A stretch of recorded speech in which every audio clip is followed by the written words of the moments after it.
Mother Knows Death, starring Nicole and Jemmy and Maria QK.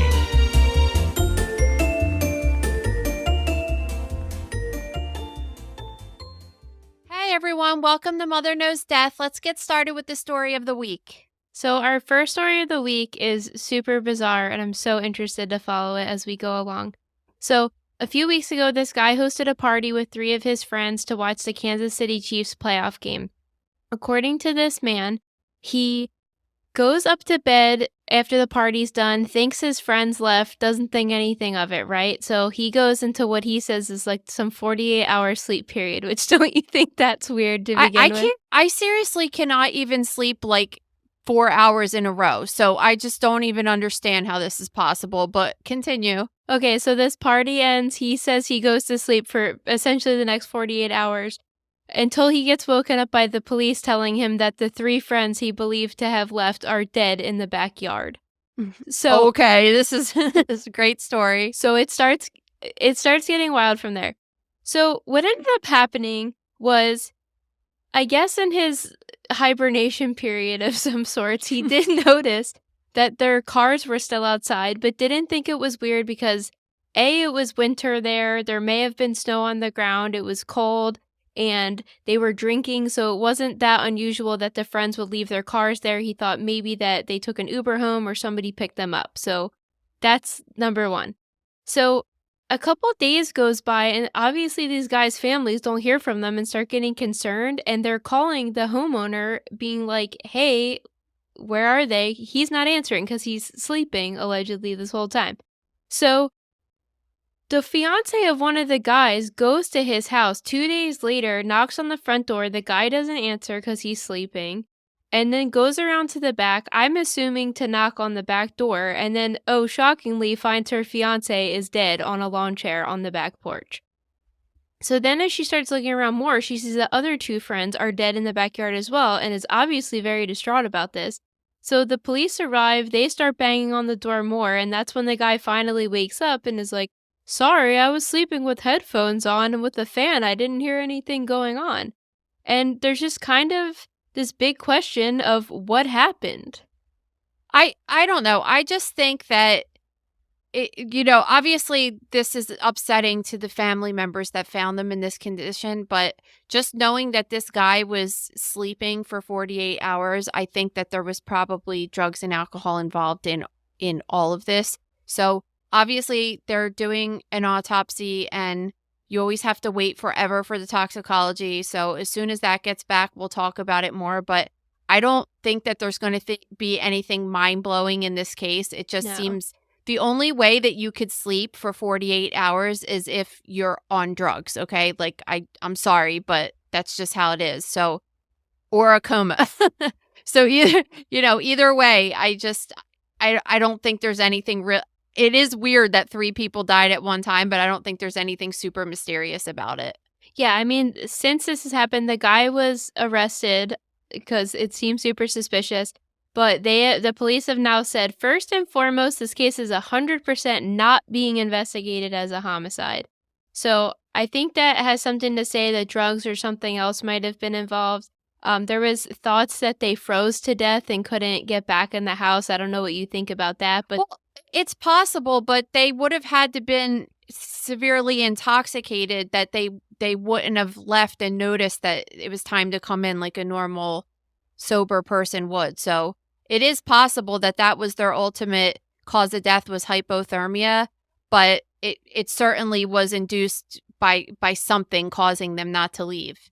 It doesn't seem like they were found strapped to a chair or there against their will.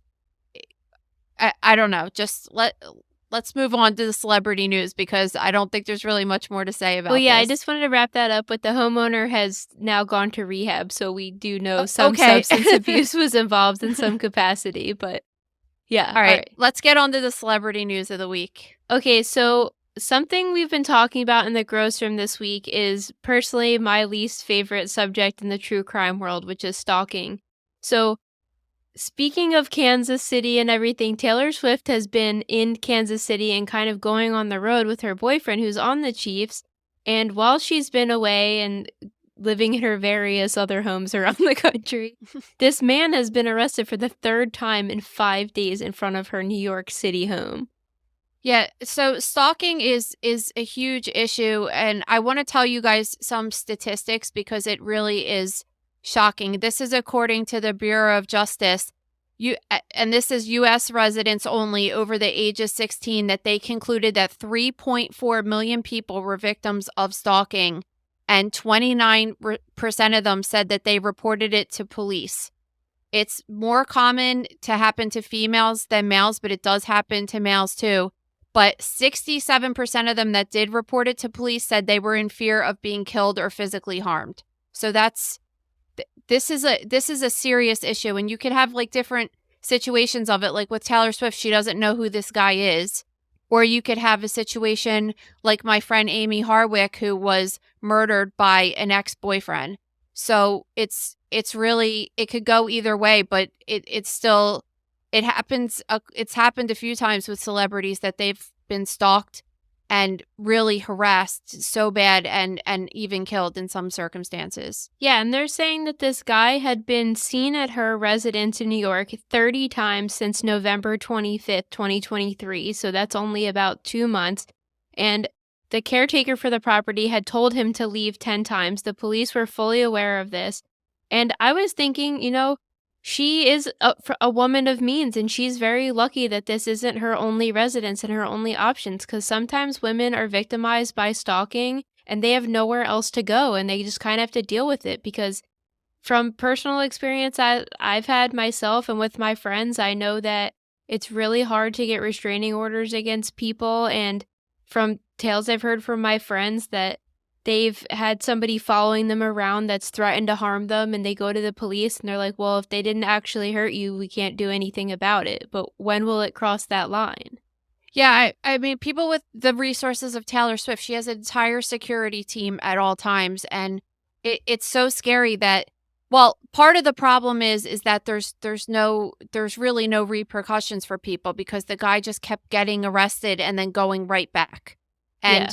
When is it that you look at it and say, this is not normal? And it's not even scary just for Taylor Swift. It's scary for anyone around her, even the security team around her, but even her neighbors. I know that her neighbor was really freaked out that this guy kept coming back, and thinking about just like living there and having to walk back and forth to your house, and some guy that doesn't even want anything to do with you is now potentially going to hurt you because you're in the middle of it, is just, it's really unacceptable. Yeah, so now they're trying to introduce this new legislation called the 21st Century Anti-Stalking Bill. So this would kind of circumvent stalkers getting arrested and having to have some kind of record before further legislation could go through, and this could help victims go directly to the court to try to handle it instead of people getting arrested and getting released immediately. And then sometimes I feel like that escalates and makes things worse. So I would love to see this go through, and it's definitely a really scary thing that a lot of people deal with that they don't talk about publicly because it's so scary.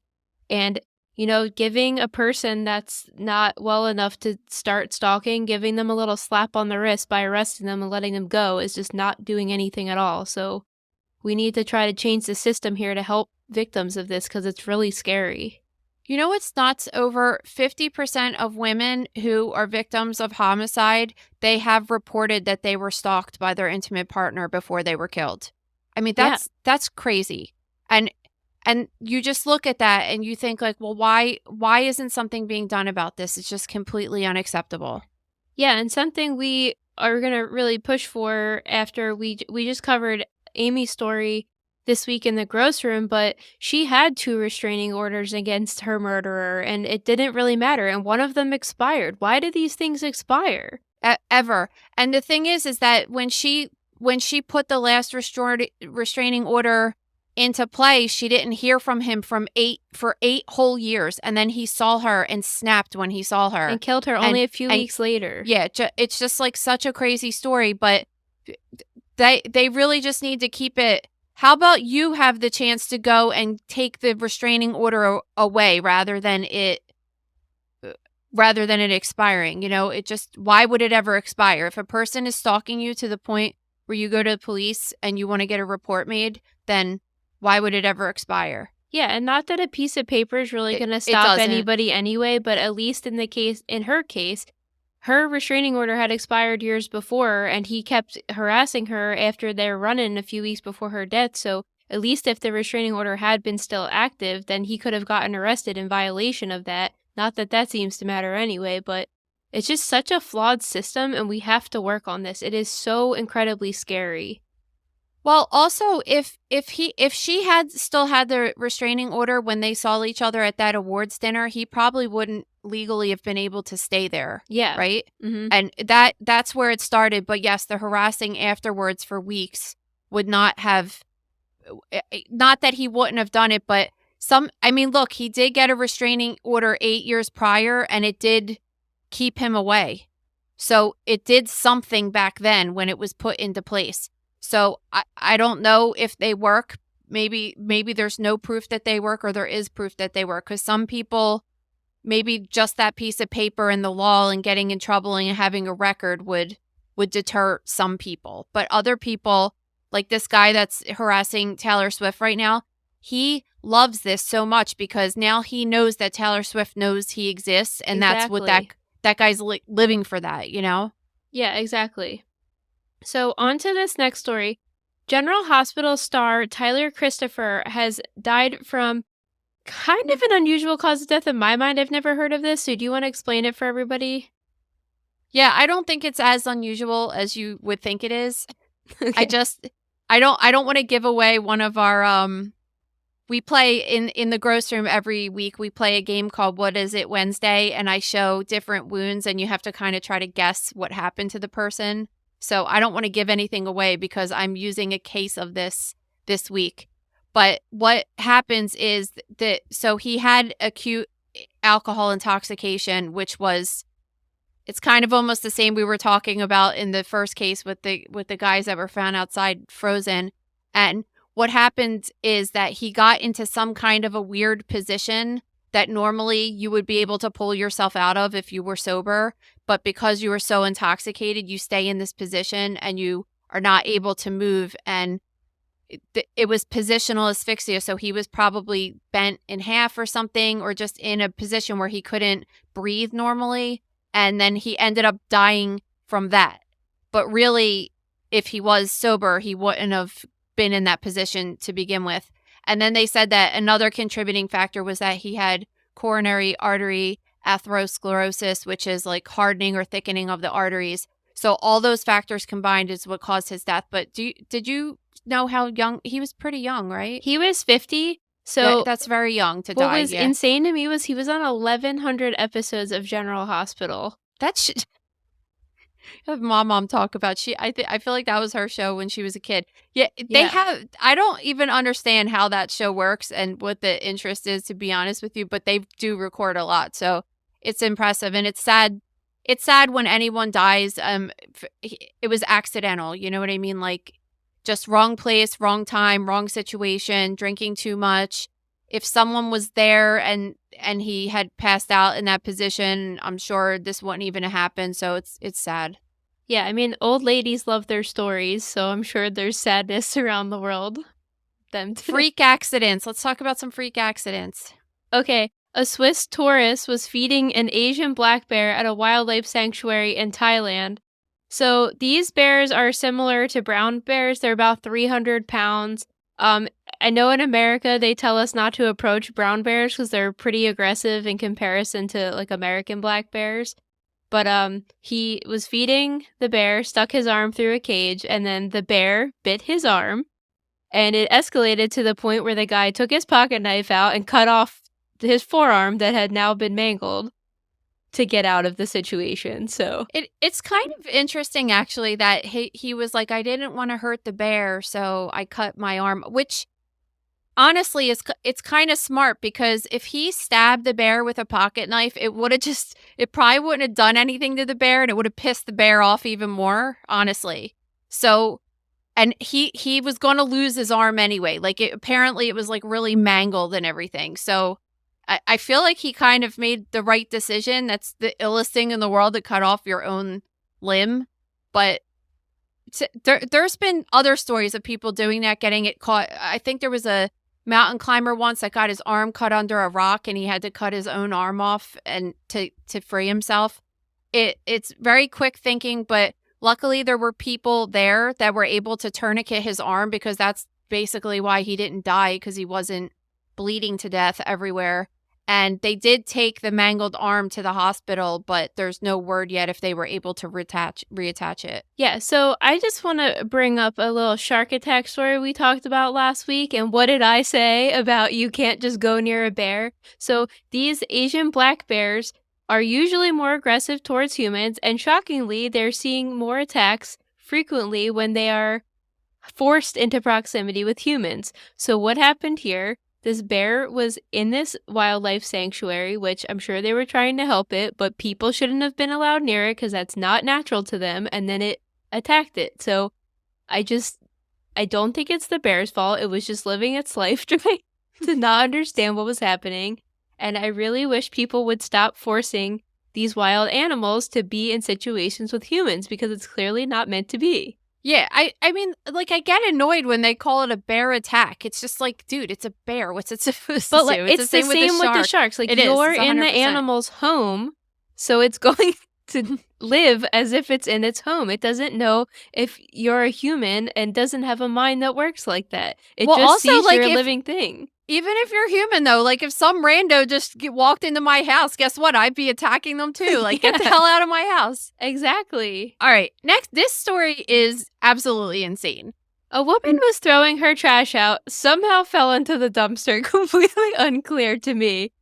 And then a trash truck came shortly after, collected the dumpster, and she got trapped in the trash truck, and it compacted her in there 4 times. She was screaming so much, people heard her screaming. And they also had a camera in the trash truck, which was why? Do they have cameras in the trash truck? I literally never heard of that. So I have no idea. Something must have happened before, and then they had to rescue her from the top of the trash truck.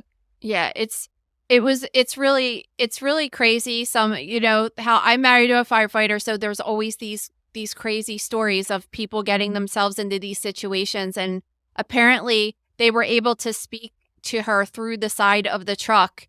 And she was speaking, but she was really not alert. And she's kind of banged up. Like, she was brought to the hospital in serious condition. I'm assuming that she has broken bones. If you've ever seen one of those trucks compact trash, you definitely don't ever want to think about your body being stuck there. It's actually a miracle that she's alive. And I have no idea how she fell into a dumpster. It doesn't make any sense to me, but I guess it's possible. I'm sure that they'll come out and talk about it some more, so we'll give you more details if we get follow-up on that.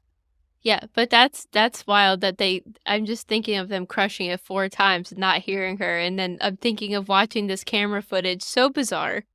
But this next story is about a baby that drowned while his mother was on the phone for 20 minutes. So in November, police got a call that an 8-month-old baby had drowned. The mother, who was young, in her early 20s, had initially said that she left him sitting up in the bathtub. There was only a few inches of water, and she just ran to the laundry room for 5 minutes. This wasn't the case. When they went through her phone, they saw she was on the phone for 20 minutes leading up to the 911 call. 2 minutes before calling 911, she called the baby's grandparents twice and told them that the baby had drowned. 4 minutes before, she had texted her father saying, quote, "just trying to talk while I have time while Asher's taking a nap." That's kind of really bizarre, right?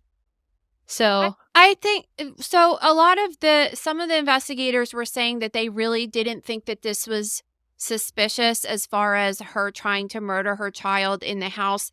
There was pictures of her with the baby's father all over the house. Like, they were seemingly happy to be their family. And I think what is possible, just because of just being a mom several times with the sleep deprivation and everything, is it possible that she really thought that she put the kid down for a nap and didn't really realize that he was in the bathtub it just running. I mean, when you're on the phone, let's think about when you're on the phone and you drive, how distracted it is. It's a known distraction. It causes accidents all the time. It's just like that walking and chewing gum at the same time thing. It's possible she was on the phone and thought she put the kid down for a nap and really just on autopilot kind of thing. Not trying to justify this at all because it's horrible that happened. And I think it's kind of weird that she called other people before she called 911 too, but that kind of thing happens all the time, and you just really don't know how you would react in that kind of a situation because it's so shocking. If she didn't intend to kill the kid, then it was shocking to her to find him in that way, you know? Yeah, totally. I mean, I could totally see it being a panic situation. I thought that text was unusual, but maybe she wasn't trying to cause an alarm to the person she was texting that something bad had happened.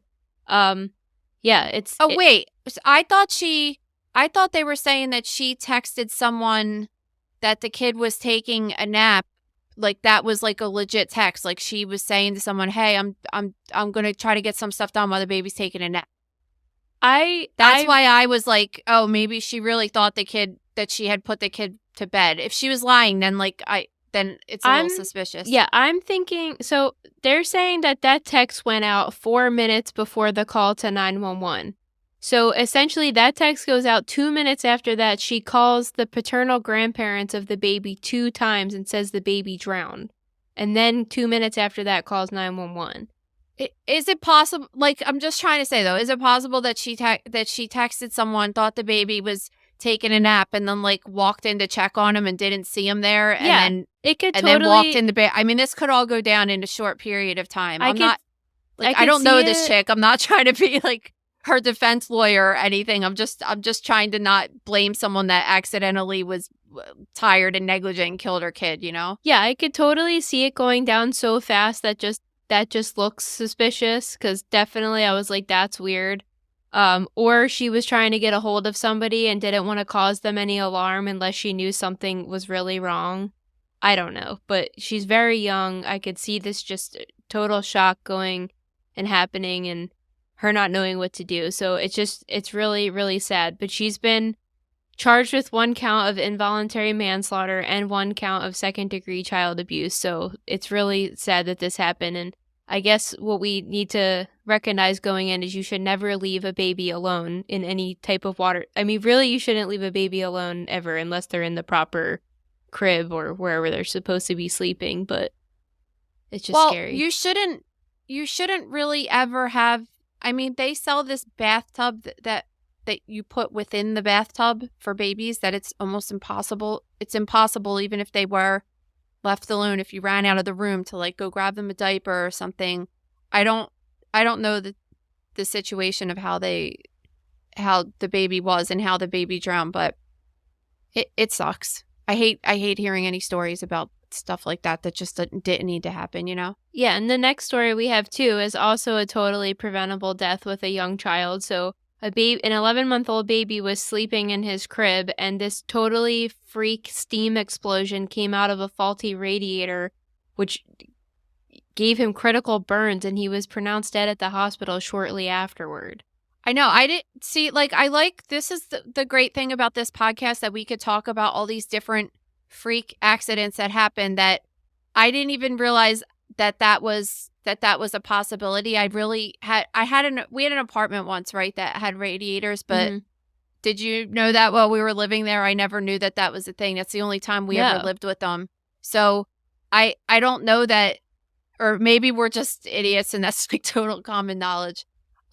Just having your kid in a room with a radiator and knowing that it could explode a bunch of hot burning steam and kill them. I think that really needs to be public education, because that is just so scary. And he just got such bad steam burns that he was brought to the hospital and pronounced dead. You could die acutely from injuries like that if the burns are severe enough, because you have to remember that your skin is your largest organ and it's responsible from protecting you from the outside world. So really, long-term burns are an issue because you could get infections because you don't have that barrier anymore, which is really which is really the biggest cause of death in people that have burns. But you also, your skin regulates your body temperature, and that's really important to keep homeostasis. We were talking about that last week when we're talking about being too cold or too hot. And when you don't have that barrier to protect you, even just going outside or something can cause your organs to shut down. It's sad. So I feel so terrible. And these people, it seems like they were renting. It seems like this happened in 2016 in New York to 2 kids that died in this way. It's so terrible when there's an accidental death. And I guess the mom was like in the other room feeding her kid. It was like 6 o'clock in the morning. So there was nothing out of the ordinary to have one baby sleeping and have the mom in the room with the other baby. This category is called freak accidents for a reason, but there are some, this is pure freak accident. Even inspections that have been done on the building before found no issues with the system. It was a total fluke in the system. So it's really sad that we have to hear about it in this way, but now at least that we know things like this could happen, we could take the proper steps to check our own systems.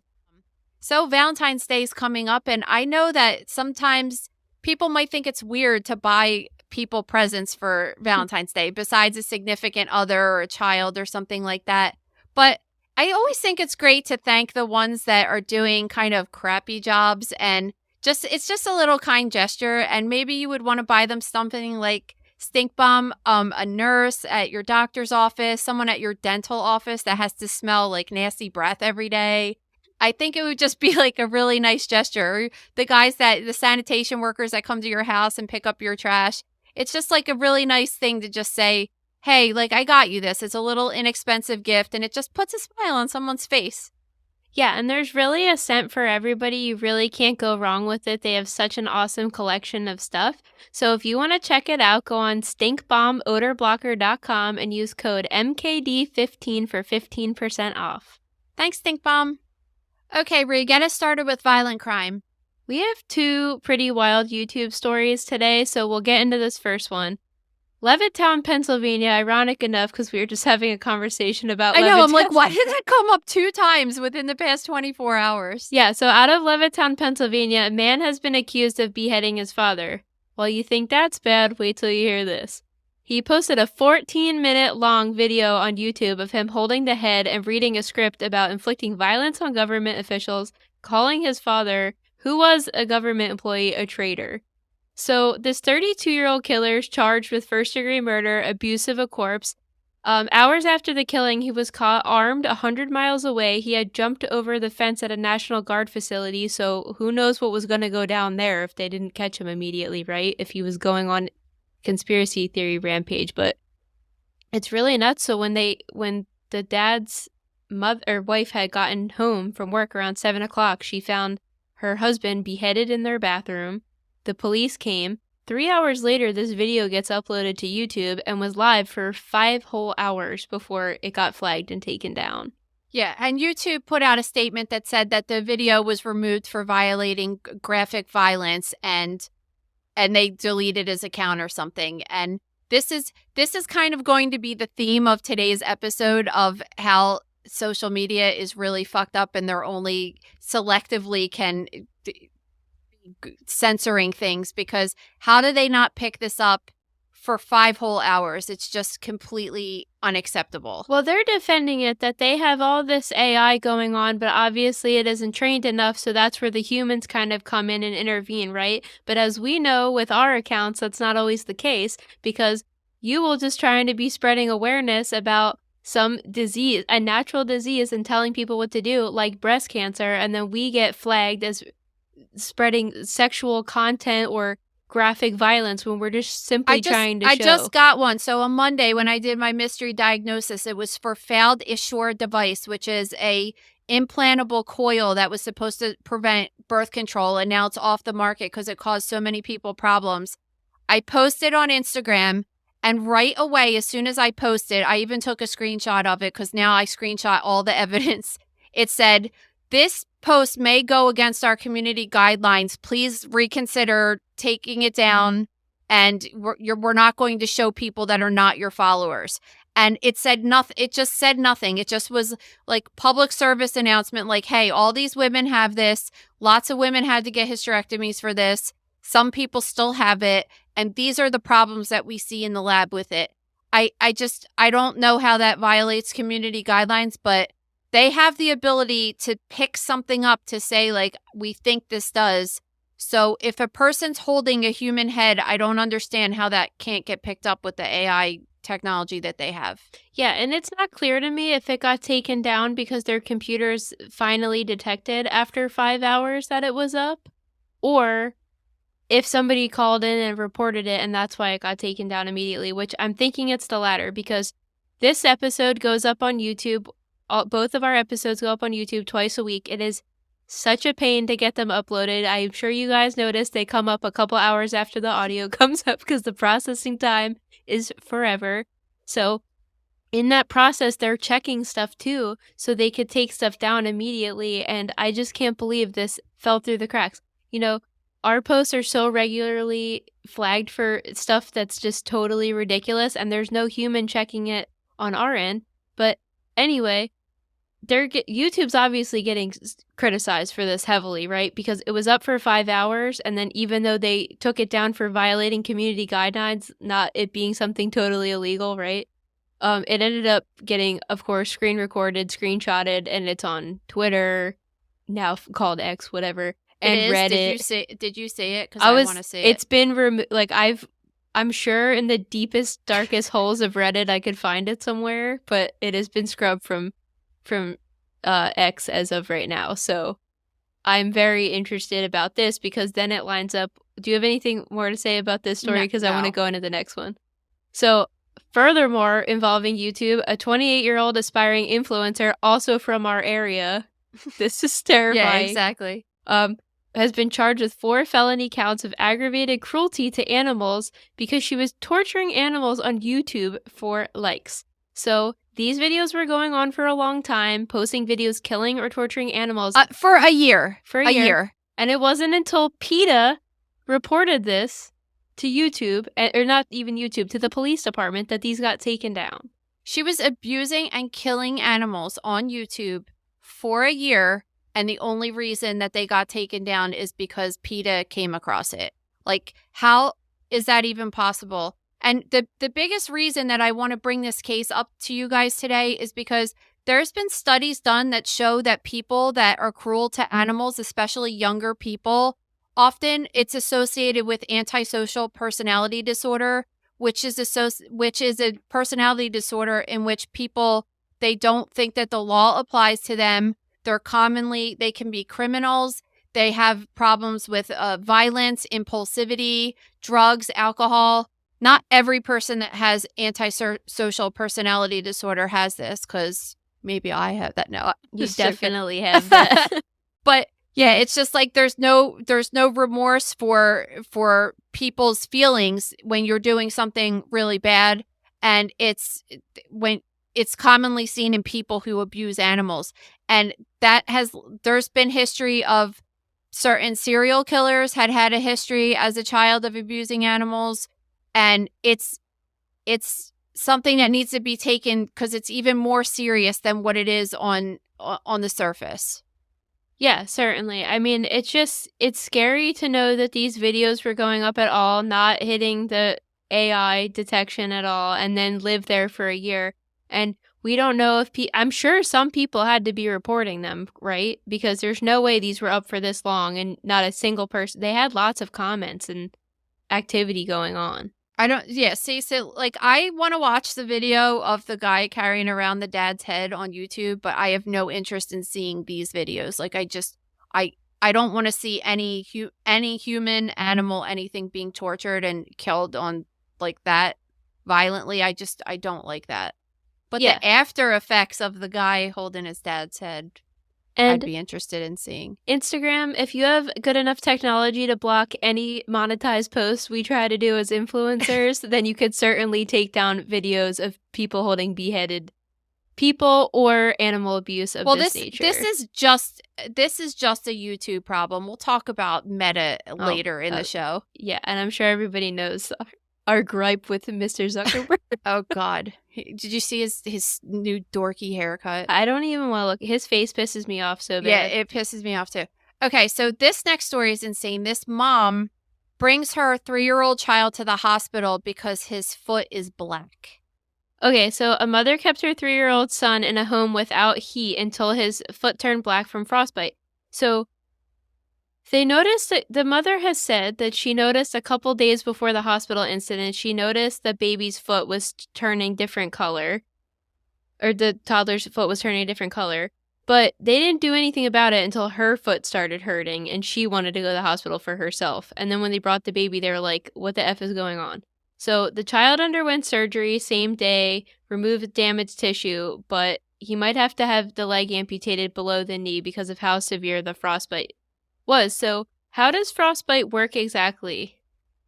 So if it was severe enough that it was black, that means it was necrotic and dead, and there's really no coming back from that. So they do a surgery called a debridement. They take all the dead tissue off. And if there's no infection or anything and that all heals well and there's no other damage to the vessels or the tissues because of the frostbite, then if it was just his foot, then he could live with the amputated stump of what's left over. But there is a possibility that they would go all the way to below the knee to remove the whole leg if there was a severe infection associated with that. Because you have to remember, once you get surgery and the frostbite kills the nerves, it kills the blood vessels there, that there's a potential for more infection to happen there. And it could just continue to be a problem for this kid and not heal well, and they'll have to do an amputation. I mean, listen, the damage is already done. He already is missing at least part of his foot. So he's already had an amputation. They're just saying he might get a bigger one. Yeah, so she's been arrested. So good. All right, next we have new DNA evidence discovered in the Scott Peterson case. So last week we gave a whole summary of this case. We had this awesome external exam with Allison Treasel where she kind of explained how the Innocence Project falls into all of this. But now there's been new evidence has come to light about an orange van spotted near the Petersons' house due to a suspected burglary in the neighborhood. Yeah, that was always a thing. I don't think that is really new evidence that the house was robbed. I think it was directly across the street, actually. Yeah. But apparently this orange van was spotted, but now they're saying that there's like cloth from a mattress that has human blood on it potentially that was in the van, someone burned it, right? Yeah, so the van was found burned and then they pulled this mattress from it and they said there was human blood on it, so they want to test this DNA to see if it was connected to the case at all. This is kind of interesting, actually. I'm curious. I just want to hear it. I'm open to seeing the LA Innocence Project argue his innocence because I know he's been convicted, but there's always the possibility that it could go the other way. What threw me off with this was apparently his family said the burglars were the one that placed her in the bay knowing his fishing trip was his only alibi. So I'm like, how involved was this burglary if it was across the street and then let's say this burglary happened across the street. God, we know this word is so hard for both. I won't even try to say it. You guys will make fun of me the rest of my life for this that. This robbery happened across the street, and there's theories that because Lacey Peterson was this feisty little woman that she saw it happening and got involved and was kidnapped as part of that. So if that is the case, then how did they even know that her husband was fishing there and planted her body there to set him up? That's getting a little too involved for my liking. Unless they knew them. Unless they knew them, but why wouldn't they be breaking into their house, not the house across the street? Listen, I think with all the circumstantial evidence, it's almost certain, but I'm just curious that I also want to know why, if the orange van was spotted and they knew that there was a mattress in there, why today are we going to test it for blood or DNA? Like, why wasn't this done? Well, there's a lot of suggestion that the police department just zoned in on him and took no other leads. So maybe it was known the whole time, but they didn't correctly process that evidence and didn't do what they were supposed to, so now they have enough moving forward. I don't know how it works, but You know what I'd be interested in, actually? It's because when you see pictures of Scott Peterson, like back in when they were younger, he was really, really handsome guy. yeah. And she was beautiful. They were just like a very good-looking couple.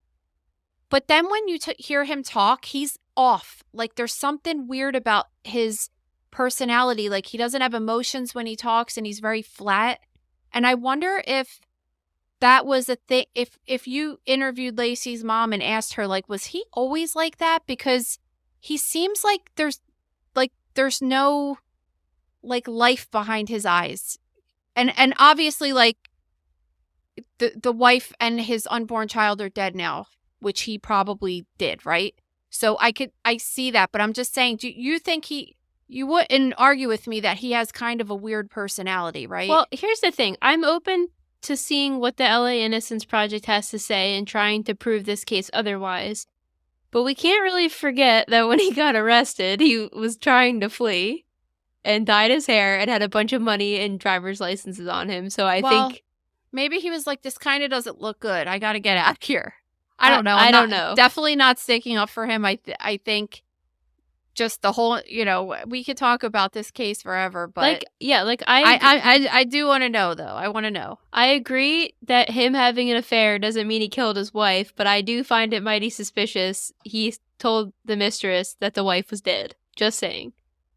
Yeah, but I wonder, because I had a friend once. I don't even know if I ever told you this story, but I had a friend once that was dating some guy. It was almost like the same Amber Fry situation. She was dating this guy for a couple months, and she had kids, so she never really wanted him to come sleep at her house because it wasn't their dad, and she just saw him on the weekends because she worked all the time, and she really didn't think anything of it that he wasn't like staying at her house.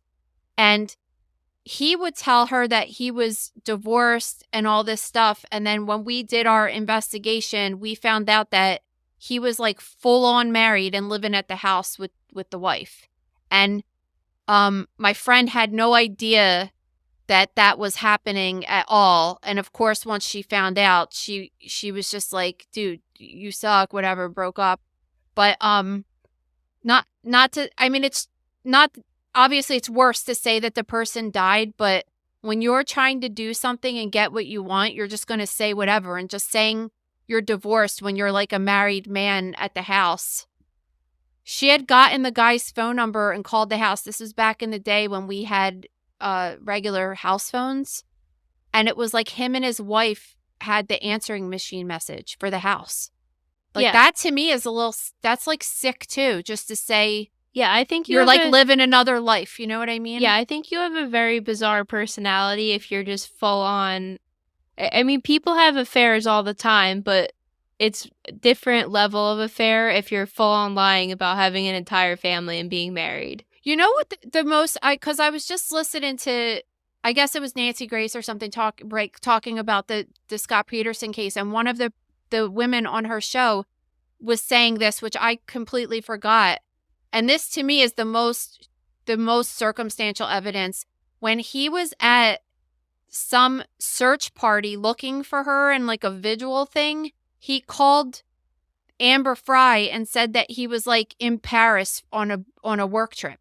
Yeah. And that to me was like the key, that I don't care how you explain anything, because he could have said my wife's dead because he wanted to just like fuck some chick, right? Like that's whatever. But the fact that after she was missing, if someone else really did do it, that he was still trying to get the other girl, it's just completely like, what other excuse do you have for that? He could have full on blown her off and then it would have been that, but like you keep going with the lie, and until one of her coworkers had to be like, this guy you brought to the work party is on all over the news for killing his wife. It's just like, come on. So this is another thing that I think is weird, right? And obviously this is before the internet and stuff, so things are definitely changed. But he was a married man that had a pregnant wife at home, and he went and got dressed up and went to a woman's Christmas party and was like her boyfriend. Yeah, like it's not right. It was like there was nothing hidden about it. It was really and that's what makes me think like something's not right. Like normal people don't act like. Yeah, I mean, we could talk about this for hours, so we'll move on. All right, move on to this one. Okay, a man who accused his twin brother of being a rapist has now himself been sentenced to 140 years in prison. Okay, so I actually I don't know why. I just never thought about this, right? But identical twins have the same DNA. Yeah. So, like, let's say, for example, with this whole, like, Brian Koberger case came up and they're getting DNA, like, it would be the same if he had a twin brother. And I guess this guy, the same thing. He committed a crime and tried to blame it on his brother. Yeah, I mean, this is a popular theme in movies. I feel I don't often hear about them transpiring in real life, but clearly they got it from somewhere. It's really crazy from an investigative standpoint, and they were able to find some stuff that linked the one brother to it, like what was it, suspicious messages or something, or emails or something. Yeah, so I believe what kicked this off was there was unsolved rape kits from the mid-90s, and they were run through genealogy technology, which we've most popularly seen in the case of the Golden State Killer, where we're seeing more and more often that cold cases are being solved through the use of this genealogy technology. Super tongue twister. I notice I'm not correcting you because I can't. Like we have the same stutters. Whatever we can't say, it's like we both can't say it. Yeah, I mean, I can't say this again. There's a technology that's similar to 23andMe that people submit their own DNA, and now they're solving cases by connecting the dots between people and DNA from these old rape kits and old murder cases. So I believe that's how they got to this guy, Kevin, and his twin brother. So the crimes occurred in the mid-90s, and they linked them up to the twins, in 2019. So it looks like they were questioning both of them, but unknowingly, the brother Kevin admitted to doing these crimes, and there ended up being another molestation case of his girlfriend's 12-year-old daughter thrown in there too that they didn't even know about going in. So yeah, and let's just explain really quick why identical twins have the same DNA. So the difference between identical and fraternal twins. So identical twins is like one sperm from the dad and one egg from the mom come together, and so that's one set of DNA, and then that fertilized egg or embryo splits in half. So it's the same fertilized egg that has split in half. So that's how you get the same exact DNA. Whereas with fraternal twins, it's two separate sperms and two separate eggs, which is why if you do like IVF or something, there could be an increase of fraternal twins because they implant multiple eggs or multiple embryos into a uterus in order to have the IVF process. So that would be, fraternal twins are basically just like any other brother and sister. They're just born at the same time, whereas identical twins are essentially the same exact person, just a copy of that person, which is cool and creepy at the same time. Yeah, so he's been charged with 140 years 140 years. So that's what we like to see in rape cases, because often they get these bullshit sentences of 5 years or something for doing something absolutely horrible and ruining another person's life. So at least this guy's life is ruined now because he's getting the justice he deserves. All right. Talking about getting justice you deserve. When your husband, you're married for 52 years, and then all of a sudden your husband's ex-girlfriend from 60 years ago sends him a postcard. What a bitch. You got to kill that dude. So first I thought that, so let me get into this first, hold on. Couple had been married for 50 years, and one day a postcard arrives in the mail, and it's from her husband of 50 years, ex-flame from 60 years ago. So these people are in their 70s. She gets so pissed and smothers him, tries to smother him, and then pees on him. How ridiculous is this? But when I first read the headline... Yeah, what, like, you're just gonna pee on somebody? Yeah, I mean, that's the weirdest part. Especially for a woman, like, you actually have to, like, squat over a person and pee on them. It's not like you could just aim it at them, right? No, so when I first read this, I thought that she was cleaning and found a 60-year-old postcard and then tried to kill him over, like, an old piece of mail. But that's not what happened. That would not be rational either. Like, no, come neither on. way is rational at all. Because you can't, that the ex-flame might have been like, I don't know where he is. Maybe he's single, even though you could find anybody on the internet these days, but you don't know. Old people don't know how to She's just use shooting the her internet. shot, and it went really bad. Well, it actually might work out because now maybe the wife will go to jail, and now he could be with the lady that sent the postcard. I think it's a nice romantic story. That's really good thinking. The really romantic story of how to get your love interest wife put in jail for attempted murder so you could spend Valentine's Day together. Yes, I think that's a great idea. All right, so last week we talked about this first nitrogen execution that was going to be happening, and it happened like 5 minutes after we stopped recording that day, which is, as always, right? So there were people that witnessed this and said that it was the most horrible thing that they ever witnessed in their life. They said that it took almost 22 minutes from beginning to end for him to actually die. And the guy was like flailing on the gurney and grabbing on the restraints and moaning and making noises. And it seemed like it was a very torturous death. So, like I said, we need to bring back the firing squad because it's just like dirty and quick and it gets the job done. But I mean, at the same time, I don't feel bad because he killed an innocent woman that was a mother to 2 kids and who had to grow up without their mom. And on top of that, do you have the whole story about what happened? Like why, do you know the whole story as to why? I do. If you want me to, I'll tell. Yeah. It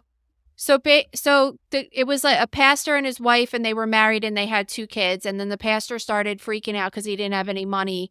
And he talked to somebody about hiring someone to kill his wife. And then that person who found 2 people that were going to kill the woman for $1,000 each, by the way. And so this guy, the one guy already got put to death. And this guy was on death row for all this time. And then the guy who arranged it got life in prison.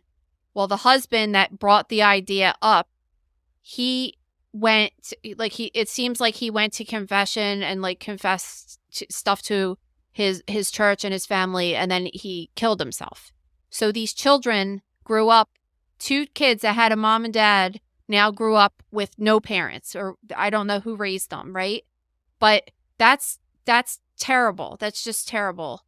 And apparently the mom was like a loving mom. She was a great mom and stuff. So it was terrible. So like, boo-hoo, don't kill people. I don't know what to tell you. Like maybe like looking at an execution like this will make you think twice before doing that because you don't want that to happen to you. And maybe you won't do something like that. I have little sympathy. I'm sorry. Yeah, I mean, I agree with you with that. I just feel like this seems like a waste of time. And last week when we had posted the episode in the gross room, a couple members brought up with, like, why aren't they using fentanyl or something that's seemingly taking innocent people out super quick?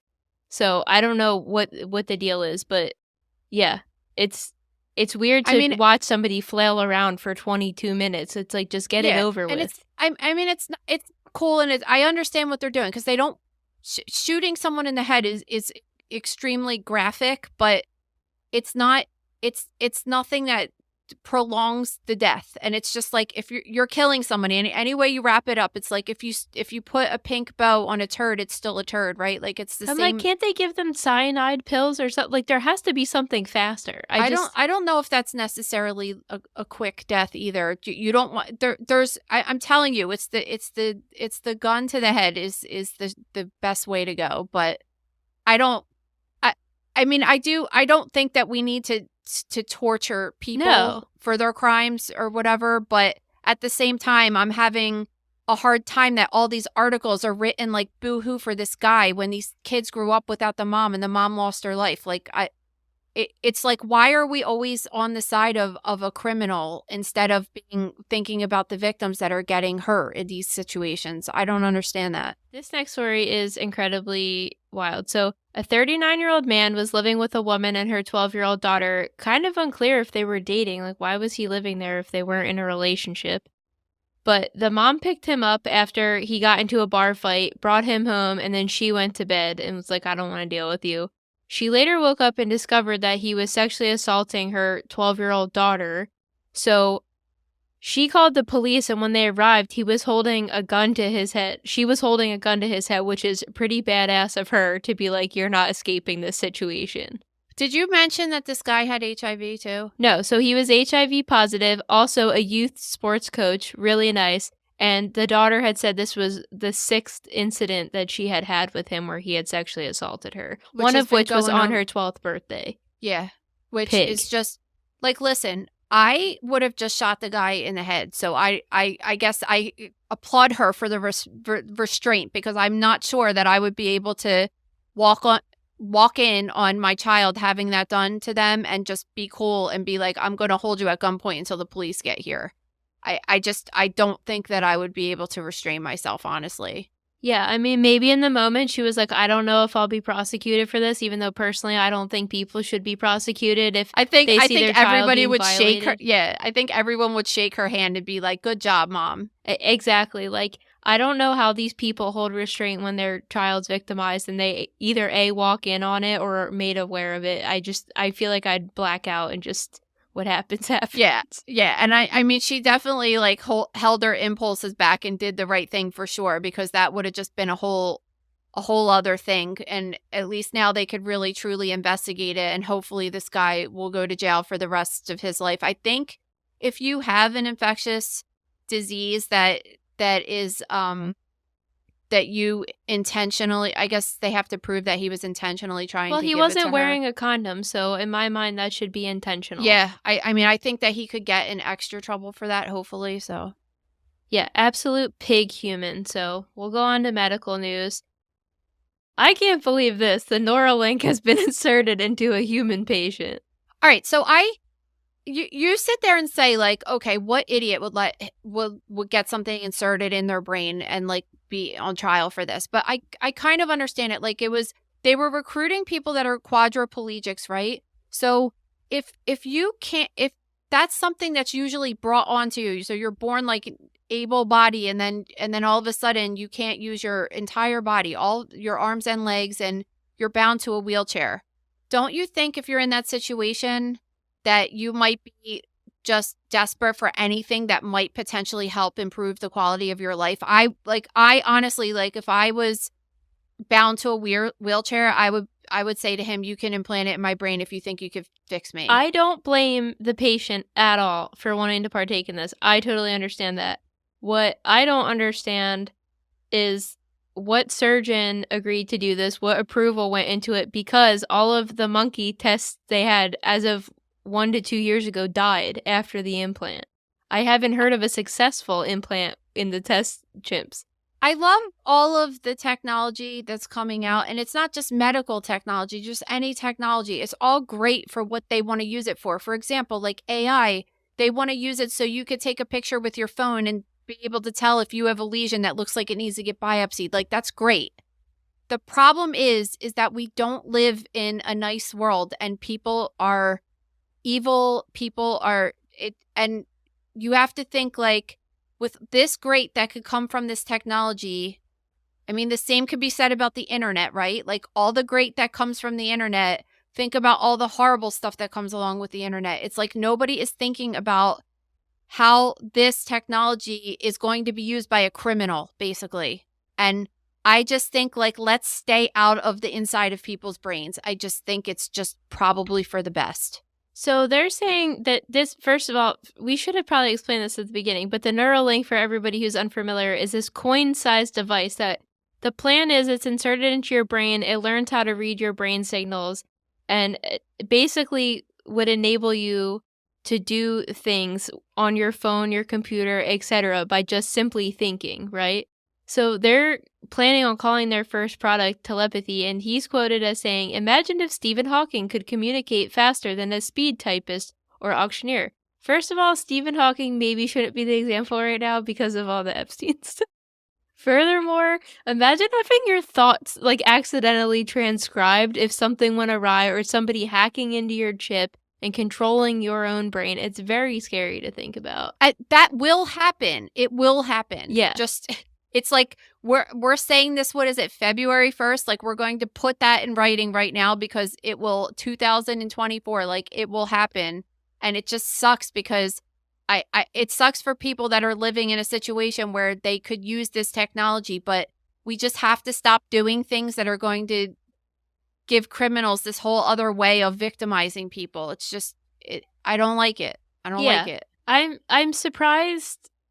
I'm surprised Elon's moving forward with this, considering he's been going against AI and saying he wants to stop the progression. But dude, you're developing something that could potentially be really dangerous. Yeah, I think so too.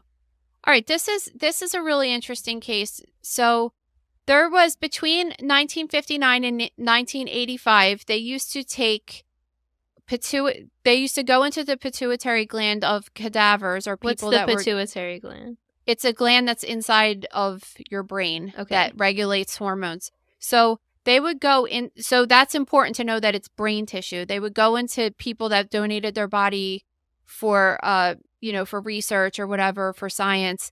And they would take hormone out of the pituitary gland and they would inject it into kids, especially ones that were short stature. They would inject this human growth hormone, and that would help them. Because that's what happens if you have a problem with growing too fast or growing too slow. It's like because of a pituitary gland dysfunction. So now that's all synthetic, so it's not anything that we have to worry about right now. But back in the day, they did this, and now we know that we can't really be taking brain tissue in because of the possibility of an infectious process, which is called CJD. It's a really bad disease. And it's not, I don't even know if you would consider it to be infectious, I guess, because it's a weird thing. It's like not a bacteria and it's not a virus. It's something called a prion, which it causes these abnormal proteins in your brain, and it causes your brain to actually get like holes in it, like makes it look like a sponge. You've probably heard of this, like mad cow disease, right? So these people were so one person popped up with CJD disease, and it was linked to getting this brain tissue when they were a child. And now when they were examining that patient, they found these other abnormal proteins that are seen in patients that have Alzheimer's. So now this study has shown that you might be able to contract Alzheimer's. And so they're looking into that, but they also want to stress that as of right now, there's no evidence that you could contract that from another person. It's like strictly from getting brain tissue from a person that has something put into your body, which is the same as CJD. Like, so it's really interesting research, actually, though. So I thought that I would bring that to your attention, because this is why you're not supposed to brain tissue, because it could spread that way. You're just not, and most people don't, but like there's some cultures that do, and you shouldn't ever eat it. That's when we do an autopsy of a person that has CJD, it's not normal standard precautions. It's like an extra, using a special hood that goes over the head when you're using the bone saw that sucks all of the dust from the bone and from the brain that's coming and aerosolizing. You really should have an entire set of different tools to do autopsies on CJD people that don't get used on other people, or don't. It's just like a whole mess, because there's a lot unknown about it, and it's not as easy as killing a virus or a bacteria. Yeah. All right, so this next story is TikTokers are using a common pain medication to stop their periods. So a recent viral TikTok claim that if you combine Jello, lemon juice, and ibuprofen, you can delay or stop your period. So it's kind of interesting. I don't know where the Jello and lemon comes into it, but they do prescribe NSAIDs, which are called non-steroidal anti-inflammatory drugs. And if you have a lot of them, it acts like it decreases prostaglandin, which is what causes your uterus to cramp. So the more you get cramps, it's like when your uterus cramps, it's like pushing your period blood out, right? And so the more you get cramps, the more bleeding you're going to seemingly have. So doctors and gynecologists have been prescribing ibuprofen forever because it kind of decreases the prostaglandins, and then it causes less cramping, which then in turn causes less bleeding. But in order for that to be like very effective, it has to be a lot of ibuprofen a day. They're saying that you should take like 600 to 800 milligrams 3 times a day. That's a lot. It's like a prescription strength ibuprofen, right? And so usually like the limit is 3,200 milligrams a day in a prescription, or it's like 1,200 a day if you get it just at the drugstore if you want to go buy it. So yes, in theory, this works. Okay, this can work it's not going to stop your period, but it'll decrease the bleeding. The problem is that taking NSAIDs, especially in high doses like that, they could really, really screw you up. They could give you ulcers in your stomach. I've had issues from taking them. Like they can really, really hurt you. They could cause bleeding issues. They could cause kidney damage. So it's not taking that much of a drug is something you really need to consult with your doctor about and not watch it on TikTok, because you could really screw your body up. I'm surprised to hear that the OBGYNs consulted for this article both agreed that the less cramping equals less bleeding, because I personally don't feel like I experienced that. If anything, I feel I experienced the opposite. Well, everything is dependent on, you could have other reasons that you're bleeding more. Like it's all dependent on woman to woman. You know what I mean? Yeah, like it's not like 100% like every single woman that you give that much ibuprofen with will bleed less. I was just shocked because I expected, the article was like, and doctors have thoughts. I was expecting them to slam this, but everybody was like, yeah, it's kind of true. Yeah, but they are slamming it. They're saying like, you really shouldn't take that much NSAIDs without consulting your doctor. People that have like underlying health diseases and stuff can really get hurt. You just don't listen to some girl on TikTok, and I don't even know what the Jello and lemon juice have to do with anything. They didn't even explain that in the article, but I just think that there's been a lot of TikTok trends with what you should do with your health. There's one for a parasite cleanse, which is total bullshit. Like, just if you have questions about that, like, I don't think it's bad to ask your doctor about it, but I think 800 milligrams of ibuprofen a day, 3 times a day is a lot. Well, I used to take 1 a day, and it would really screw my stomach up. When I have my really painful cramping days, like at most I will take 2 or 3, depending on how severe it is. 800s? Yeah, because you can take them every 6 hours. Oh, I don't know. Well, I hope you consulted your doctor about that. I don't want to be taking them that much, and I stretch it as much as possible, but you and I genetically have the same issue and know how horrible it is. So, truth. Okay, on to America's oldest living person. So this is a cool story. I like having good stories. Yeah, so this woman, Edith of California, will be turning 116 and be celebrated with a drive-by parade on February 4th.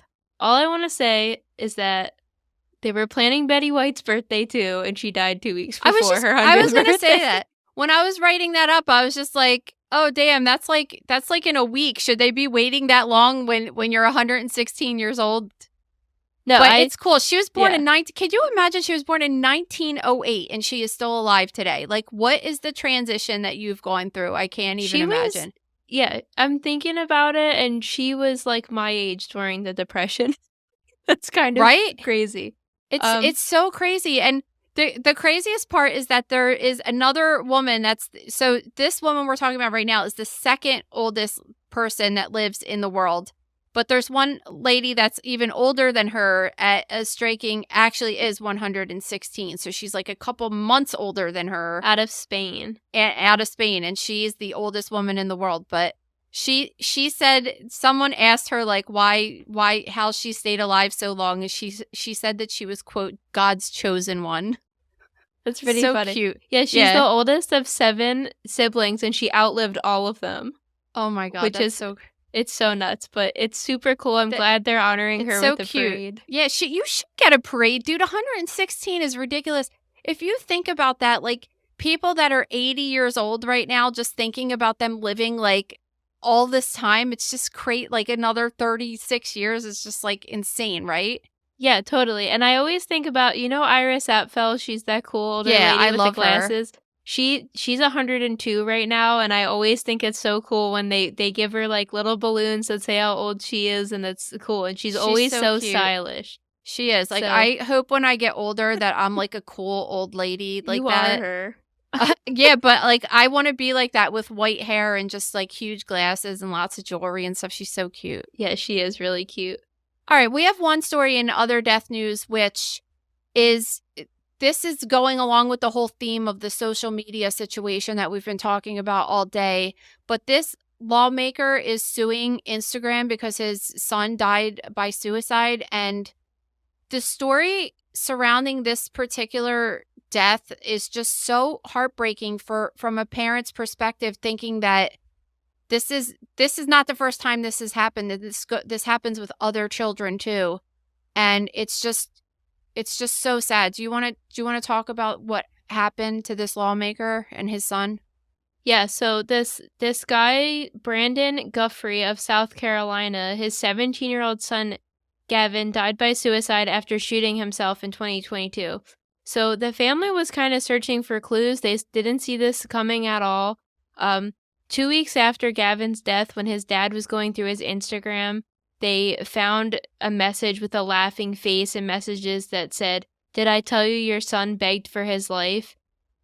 So disgusting. So what happened is these scammers conned the son into thinking he was talking to a teenage girl and got him to send nude photos of himself over there. And then after that, they basically harassed him, threatening to expose him, extorting him for money. He sent them $25. It was the only money he had. And they just kept asking for more and more and more until this kid reached his breaking point. So then after his death, they were sending horrible messages like the one I read above. They were messaging family members and anybody on his followers list asking for money in exchange for these photos. It was horrible. I don't know. I mean, and they're saying that this happens like a lot of times, like these people are in other countries. I don't understand how they can't get to the bottom of this, but Gabe and I talk about this all the time because I stopped getting messages from my followers years ago, all of them, because I get some every once in a while. People tell me all the time they message me and I never get it.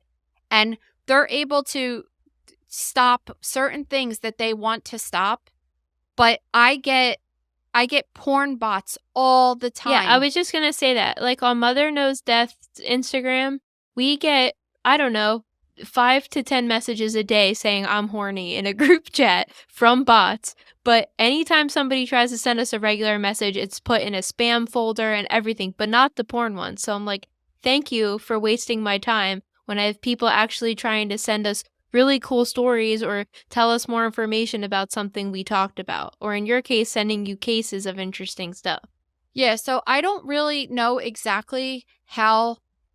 I don't know how these people are getting away with it, because when you sign up for Instagram, isn't it like connected to Facebook and stuff that they could figure out who you are? You could just make fake email addresses and stuff.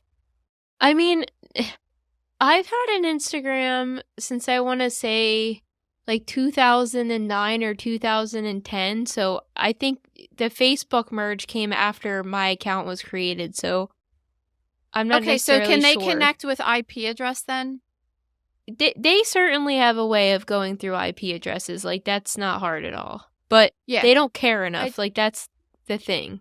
Yeah, and I see this guy testifying yesterday. I just can't stand this dude. Like he I just really believe they had all these family members there that had issues that happened like this, and he had the balls to say that there was like no correlation between social media and depressed states of teenagers and stuff. And I'm like, dude, what world are you living in right now? Also, what world are you living in? Because they have internal documents proving that their research has showed that and that they were hiding it up. And this was the point of a whole other investigation right now. So this guy, the father of this kid who's passed away, is suing Meta now, alleging that it uses its algorithms to aggressively target adolescents and does not do enough to keep them safe from harm, which I 100% agree. As I said earlier in the episode, the second we try to post anything like a sponsored post or just me sharing an embroidered art I did, it immediately gets shut down. I have 20,000 followers and I might get like 30 likes. Statistically, that's not even possible. And we could go on about this for hours too. But then again, we get all these porn bots all the time. I get ads all the time for weight loss things and all these things that could potentially be triggering to a young woman as myself. And it's horrible. Like they use their algorithms to target these children into being addicted and making them see the stuff they shouldn't be seeing. But when it actually comes down to the harassment, they're doing absolutely nothing to prevent it. And then being like, oh, the computer can only do so much. Well, put your efforts into doing something good. You should see, like, I was telling Maria this the other day that when the whole like Travis Kelce and Taylor Swift thing happened, I looked at the stories went back in the summer, like when she went to that first game, because I'll be honest with you, like I didn't even know who that dude was. I have no interest in football. I didn't know that he was such a big deal, and I was just kind of like, wait, what's going on here? This is kind of interesting story.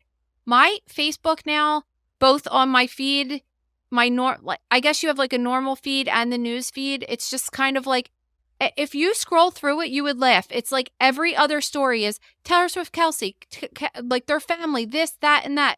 And I'm just like, it's just like thrown down my throat. And I'm like, I don't really care about her that much or him at all to be seeing this 7,000 times a day and be all up in their life. And it's just like weird how they're like, you want to see this, you want to see this, you want to see this. And they just shove it down your throat that. My gripe is, for example, before we started recording today, we were having some technical difficulties.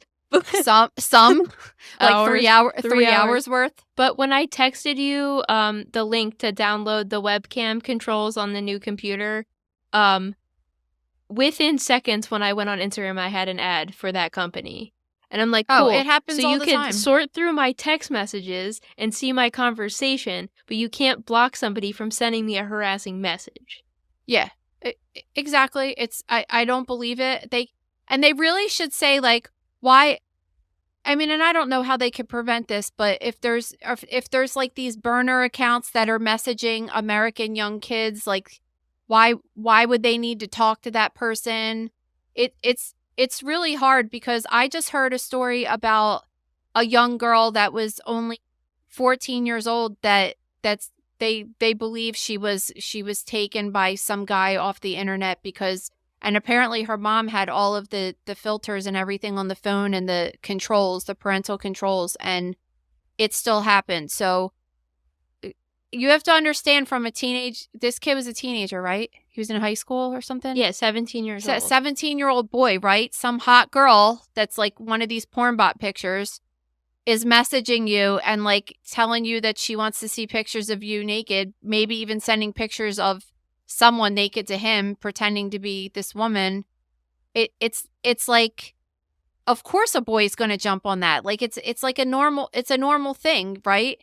Kids just their brains aren't developed enough to be like, you know what, don't ever send naked pictures of yourself because they'll be on the internet forever. There's an entire television show called Catfish. Adults don't even know this goes on. People are horrible. Yeah, you're right. So, I mean, it's so sad and it's really sad to me that the boy felt like he had to kill himself. But then it's like, think about this. Like his dad's like a congressman or whatever. And he was probably scared that would really embarrass his dad or something. Like who knows what the feeling was. Again, the kid's 17 and sometimes stuff happens to you and your whole world is falling down when you're a teenager and you don't realize that like nobody gives a shit about what you did when you were a teenager when you get older, you know? But it's so terrible. And And the thing is what makes it the most terrible is that like that wasn't a one and done. That it's going to happen again because Meta seems to not give a shit about it. No, and that dude's gonna argue all day long it's a computer's fault because the answer is a lot of these people in Congress they really don't understand how these computers work. And it's not like I do either, but I think we're all getting a little hip to the fact that if they could do certain things, they could do other things. Yeah, and exactly. It's where they choose to spend the time developing certain features and they don't in other areas. So that's a problem. But state senators have now passed a bill named Gavin's Law before sending it to the government. So it's legislation that makes sexual extortion the act of blackmailing somebody using sexually explicit images, videos, blah, blah, blah, a felony offense, an aggravated felony, especially if the victim is a minor or vulnerable adult. So what my question is, though, like, if this person lives in, like, another country, like, does this really matter? Can they get in trouble here? Like, how does that doubt work? it. And most... Yeah, exactly. Some of it is, like, really evil, really sick people that are just doing it independently, but I feel like a lot of it is these people that just develop these bots that go in and do whatever they can to get money. It doesn't matter what it is, and it's just a disgusting system, and we really have to get a handle on it because this tech industry of social media is still so unregulated in our government, and we need to be working on making it a safer place because it's getting out of control. It is so out of control. So hopefully this bill goes all the way through. I think it'll help a lot of people out, but they really got to get a system on all of this, and Homeboy's got to stop acting so innocent. He's very smart. He's one of the richest people in the world. He knows exactly what he's doing. I think he does, but I also think that he's like scared little boy. That's every time I see him, it's like he looks like a scared little boy, and he's like, "What the fuck have I done?" Like he's opened something that he didn't know. Again, with the whole Neuralink thing, it's like he didn't even think in his wildest dreams that anybody would be live streaming homicides and this, because like when you're a good person, because he stole the idea, so of course he didn't think out everything because it's not even his idea. Yeah, maybe. I can't believe his board hasn't pushed him out yet. I will not be surprised if in the next decade that happens, and I will be sitting there with popcorn watching the whole thing go down. So, okay, on to questions of the day. Every Friday we put a little question box on the @MotherKnowsDeath Instagram. You guys can ask away any type of question, medical related, personal related. We clearly like to talk about anything. So first, do tattoos look any different on bodies during autopsy, or do they stay mostly the same? If you're just dead and then we examine your body that day or the next day, they look the same. If you decompose, a lot of times one of the first steps in decomposition is that the skin the epidermis layer or the top layer of the skin starts to separate from the dermis or the bottom layer of the skin. And it's kind of cool, actually. If the epidermis slips off of the top layer of the dermis, the tattoo, so if you're like an older guy, like 70-year-old guy that got a tattoo in the Navy or something, and it looks like a blurry anchor that you could barely even tell it's an anchor, it's crazy because when the epidermis comes off in the dermis, the tattoo usually looks like super crisp and clear in the dermis. It's really interesting looking, yeah. Yeah, because I learned from your lecture a couple years ago that tattoo ink goes, 7 layers deep in the skin? Yeah, it goes all the way into the dermal layer. Yeah. Like, depending on who does it, right? They could put it way too deep or not deep enough, but... That is cool, though. Okay, next. Have you been in the middle of an autopsy and stumbled upon a missing organ or body part? Yeah, sure, all the time. I found extra body parts. Like, one of my favorite things to find is like, well, maybe different ones too. So sometimes people they could have like double ureters for their kidney. So instead of having one ureter that goes to the bladder, they'll have 4. They could have 2 on each side. So that would be like an extra body part. People could have something called an accessory spleen, so you could find multiple spleens in a person. That's always really fun. And yeah, most of the time they don't tell us that that's happening because a double ureter could be a problem for people. Some people have them and don't even know they have it, or some people know they have it and don't have any problems with it, but other times you could get urinary tract problems with that. But there's times where we do autopsies on people that have had kidney transplants, and believe it or not, when you get a kidney transplant, they usually just leave your old kidney in there. So sometimes I've seen like 3 kidneys in people, 4 kidneys in people. Yeah. So like in certain situations like that, but usually I would read the chart ahead of time and know the person had a transplant, so I wouldn't be like, what the hell is this doing here? Yeah. And obviously people that have had other kinds of surgeries and stuff, I mean, you have people that have bowel resections and you open them up and there's like, they don't have an entire colon or something. So yeah. That's cool. I never thought about finding extras. I actually hate that, because like if people had lots of surgeries, the autopsies are just so much more difficult to do, because we talked about with Lisa Marie Presley having surgical adhesions and stuff, and that makes it difficult for us too if there's lots of scars to take the organs out the normal way. That's cool. All right. Well, thank you guys. After you're done listening to our podcast, you should go over to Behind the Shield podcast and listen to an awesome interview that my mom did with James. He was super cool. The interview was really cool. Great. So yeah, that was great. So listen to that. He was just asking me questions about my life, how I met Gabe, all that kind of stuff. It was fun. Yeah, so definitely check that out. And thank you to Stink Bomb for sponsoring this episode. We'll see you guys next week. See ya.